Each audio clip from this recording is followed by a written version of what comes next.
Module 6. Pose de l'isolant.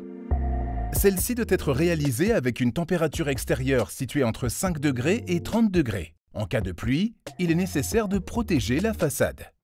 Il existe deux modes de fixation dans le cadre du système par enduit sur polystyrène expansé. La pose collée et la pose calée-chevillée. Ce qui va décider du mode de fixation sera l'état du support. De manière générale, la pose calée-chevillée sera effectuée sur des supports non décapés. La pose collée est spécifique aux isolants en polystyrène, elle ne s'effectuera sur aucun autre type d'isolant. Dans le cas d'une pose collée, l'application de la colle sur l'isolant peut se faire en plein, sur les supports avec un écart de planéité de moins de 5 mm sous la règle de 2 mètres, en plot, sur les supports avec un écart de planéité de moins de 10 mm sous la règle de 2 mètres.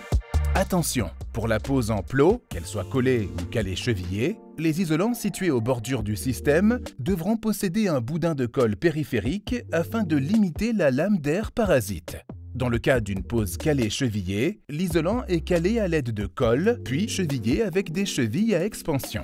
On distingue 4 types de chevilles. Les chevilles à frapper avec clous plastique, les chevilles à frapper avec clous métal, les chevilles à visser avec vis métal et enfin les chevilles hélicoïdales. Avant de commencer, certains points spécifiques sont à noter. Les panneaux doivent être harpés aux angles rentrants et sortants.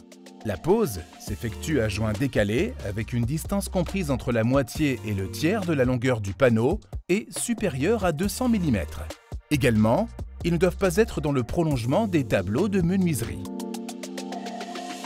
Cela implique que la découpe en L est obligatoire et que ces 4 dimensions doivent être supérieures à 200 mm. Enfin, la jonction entre deux panneaux doit être décalée d'au moins 10 cm de la jonction entre deux profilés de départ. Passons à présent à la pose. Dans notre cas, nous allons effectuer une fixation calée-chevillée.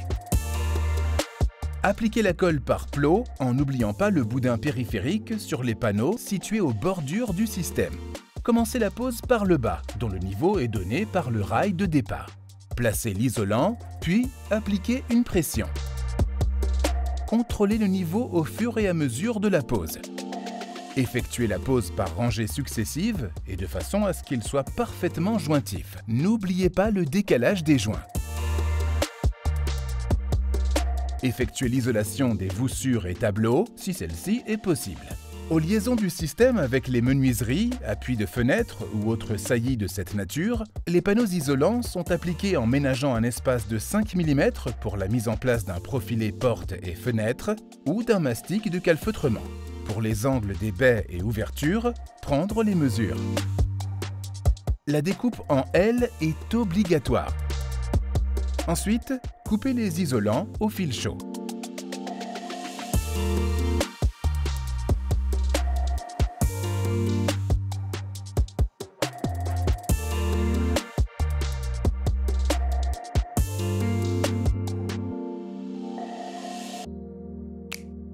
Dans le cas où les panneaux ne sont pas parfaitement jointifs, comblez à l'aide de mousse expansive.